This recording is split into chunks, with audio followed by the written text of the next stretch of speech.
제5가 하나님의 영원한 작정에 대해서 볼 텐데, 우리가 여태까지 이제 하나님에 대해서 지금 계속 배우고 있는데요. 지난 3, 4과는 하나님이 어떤 분이신가에 대해서 배워봤습니다. 그래서 하나님은 영이시고 하나님은 삼위일체의 하나님이시다 라는 거에 대해서 이렇게 배웠고요. 오늘은 그럼 그 하나님이 어떠한 사역을 하셨는가에 대해서 이렇게 보도록 할 텐데, 그 첫 번째 순서가 바로 작정입니다.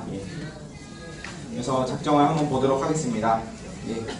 우연이랑 이제 운명이다 라는 말들이 있잖아요. 그래서 갑자기 어떤 예기치 못한 순간들이, 상황들이, 일들이 일어났을 때 우연히 발생했다, 운명이다 라고 이렇게 말을 하는데, 일반 사람들은 말을 하는데, 이게 엄밀히 말하면 이제 기독교적인 의미로는 참 맞지 않는 말입니다. 왜냐하면은 이 세상의 모든 만물은 처음부터 끝까지 다 하나님께서 주관하고 계시기 때문에 어떤 일들도 어떤 사건들도 그냥 우연히 그냥 발생하는 일이었고, 다 하나님의 계획하심 아래서 이렇게 발생을 하고 있습니다. 그래서 그 하나님은 이제 모든 만물에 보시면은 시작이요, 진행이요, 마침의 주관자다. 존재의 원인이고, 존재의 동력이고, 존재의 목적이 되신다라고 말을 하고 있습니다. 그래서 이제 하나님께서는 이제 이 세상을 이제 창조하시고, 이제 그 상태로 그냥 냅두시는 게 아니라 우리의 삶의 작은 부분까지, 우리가 오늘 아침에 밥을 먹을지 안 먹을지, 밥을 먹으면 어떤 반찬으로 먹을지, 이러한 모든 것까지 다 세세하게 알고 계시고, 그런 것들 다 작정하셨다라고, 작정 가운데 있다라고 이렇게 보시면 되겠습니다. 그래서 첫 번째로 하나님의 작정이 무엇인가에 보면은 첫 번째 1번에 하나님의 작정은 그 뜻대로 영원하신 목적이다라고 말하고 있습니다. 하나님의 작정이란 하나님의 영원한 계획과 목적을 말한다라고 하고 있는데, 이게 무슨 말이냐 하면은 하나님께서 어떤 일을 이렇게 목적을 하셨습니다. 이 일을 통해서 어떤 것을 얻고자 하시는 그런 목적이 있으면은 그 목적에 따라서 일을 계획을 하시겠죠. 일을 계획을 하시고 그것을 실천을 하십니다. 예를 들어서 제가 하나님은 아닌데, 아무튼 저를 예를 들면은 제가 어떤 사과나무가 있습니다. 저 높이 있는 사과나무에 열려 있는 사과를 먹고 싶어요. 그런 먹고 싶다라는 목적이 있으면은 어떻게 사과를 먹을 수 있을까? 사다리를 만들면은 사다리를 타고 올라가서 사과를 따먹을 수 있겠구나 라는 그런 계획을 합니다. 그리고 그럼 실제로 사다리를 만들겠죠. 그런 실천을 하는 겁니다. 목적과 계획과 실천, 이렇게 세 가지 순서로 이제 일이 진행되는데, 하나님께서는 이 세 가지 일들을 모두 다 그냥 그렇게 목적을 하시고 계획을 하시고 실천을 하시면 그냥 그렇게 되는 분이 바로 하나님이라는 분입니다. 우리는 목적을 하고 계획을 한다 해도 그대로 실천이 안 되는 부분도 있고, 계획을 했어도 중간에 계획이 수정되는 부분이 되게 많잖아요. 근데 하나님은 그렇지 않으시다. 하나님은 전지전능하시고 절대 주권의 하나님이시기 때문에 계획하신 것을 그대로 실천하시고 원하시는 목적을 반드시 이루어내시는 분이시다 라고 이렇게 말을 하고 있는 것입니다. 그래서 이제 하나님께서는 세상 모든 만물들을 이제 계획을 하셨는데, 언제 계획하셨냐 하면은 다음 페이지에 보면 첫 번째 줄에 창조하기 전에, 창세 전에 계획하셨다라고 말하고 있습니다. 그래서 이제 예수님이 이 땅에 오신다는 것도 창세 전에 모든 것들을 다 이렇게 계획을 하셨습니다. 그래서 그래서 하나님 편에서는 어떤 일이든지 갑작스럽게 진행되는 일이 결코 없습니다. 예를 들어서 이제 아담을 창조하시고 행위 언약을 맺으셨잖아요. 근데 아담이 선악과를 따먹음으로써 범죄를 하게 되었습니다. 그 범죄한 인간의 모습을 하나님께서는 미리 아셨다라는 겁니다.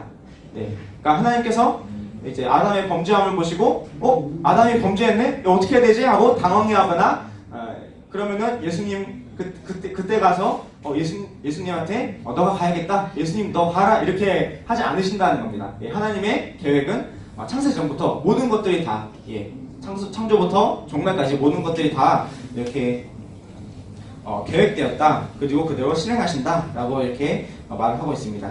이러한 하나님의 작정에는 일반적인 작정 이 있고요. 모든 만물을 진행하고 운행하시는 일반적인 작정이 있고, 그 가운데 특별한 작정이 있습니다. 이 특별한 작정이 뭐냐면은 구원에 관련된 것입니다. 여기서 또 다른 말로 예정이라고 말을 하고 있는데요. 이 작정이라는 큰 틀 안에 그 작은 범위로 예정이라는 것이 있습니다. 그 수학에 보시면은 제가 이제 중학교 1학년 때 집합이라는 걸 배웠는데 집합 혹시 다 아시나요? 네, 이렇게 집합, 큰 집합이 있고 그 안에 이렇게 조그마한 집합이 이렇게 들어가 있는데 예. 아무튼 네, 그 큰 원 안에 작정이라는 게 있고 그 작정 안에 예정이 이렇게 들어가 있다. 네.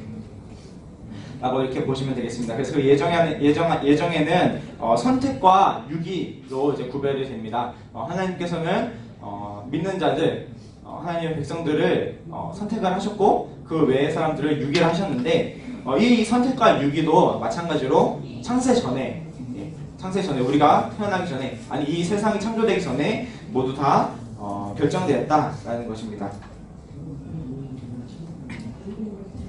네, 그리고 두 번째로 이제 하나님의 영광을 위하여 미리 정하여 두신 것임이라고 말을 하고 있는데 이게 무엇이냐 하면은 하나님이 그럼 이렇게 하신 목적이 무엇인가? 하나님이 왜 이 세상 만물을 창조하시고 통치하시고 끝내시는가? 왜 그 가운데 택자가 있고 불택자가 있는가? 하는 것들은 결론적으로는 하나님의 영광을 받으시기 위해서라는 것입니다. 그래서 맨 마지막에서 두 번째 줄 보면은 그러므로 그가 계획을 세우신 이유는 자기의 선한 기쁨과 존귀와 찬양을 받기 위함이었다라고 성경 말씀에 또 이렇게 말을 하고 있습니다. 그래서 이 세상 모든 만물의 목적은 하나님의 영광을 위해서 우리의 존재 목적도 그래서 하나님의 영광을 위해서 이렇게 살아가는 것입니다. 그게 바로 이제 1문에서 배워왔던 인간의 존재 목적인데 어쨌든 우리의 이 세상의 존재 목적은 하나님의 영광을 위해서다라는 것을 또 이렇게 운동원들에게 알려주시면 되겠습니다.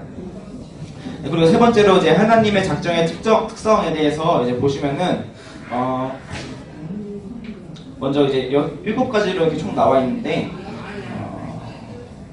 그 중에서 이제 세 번째 하나님의 작정은 이제 변할 수 없다라고 이렇게 또 나와 있습니다. 여기에 우리가 또 굉장히 소망을 주는 것인데요. 하나님의 작정 또 그 안에 포함되어 있는 예정 은 이제 변할 수 없다라고 그것이 어떠한 상황이 펼쳐지든지 변하지 않고 우리를 택자로 그냥 낙인 찍어주신다라는 것입니다. 우리가 어떤 죄를 짓든지 우리가 어떤 행동을 하든지 하나님의 택자는 한 번 택자는 영원한 택자인 것입니다. 그렇기 때문에 우리가 어떤 짓을 하든지 우리는 그냥 천국에 갈 수밖에 없는 그런 존재들입니다. 이것이 우리에게 소망이 되는 그런 말씀인 것 같습니다. 그리고 또 6번째로 하나님의 작정은 이제 모든 것을 포함한다라고 말하고 있습니다. 아까도 말씀드렸지만 그렇기 때문에 이 세상 모든 일들은 하나님의 계획을 벗어나는 일이 없습니다. 이렇게 만약에 제가 이렇게 하면은 어떤 행동을 하면은 이건 하나님이 예측 못하겠지라고 하는 생각들도 하나님께서 다 이미 창세 전에 그런 작정 안에 있는 것이다라는 것을 또 이렇게 알고 계시면 되겠습니다. 그리고 7번째로 결과적으로는 자신의 영광을 나타내신다라고 하면서 이렇게 특성을 마무리하고 있습니다. 그래서 이 작정이라는 부분이 이렇게 또 운동원들이 또 이해하기에는 좀 어려운 부분일 수도 있습니다. 이 교리가 이제 소위의 문답이 교리적인 내용인데 아이들이 또 이렇게 받아들이고 이해하기에는 좀 어려운 부분이 이렇게 있을 것입니다. 그럼에도 불구하고 우리가 계속해서 이제 가르쳐야 됩니다. 또 이렇게 한 번 듣고 두 번 듣고 계속 듣다 보면은 어느 순간 또 이해가 되고 또 이렇게 믿어지게 되고 하니까요. 물론 처음에는 어렵고 힘들겠지만 우리가 또 이것을 잘 배워서 잘 이해해서 또 우리 운동원들에게 잘 알려주시면 이렇게 감사하겠습니다. 질문사항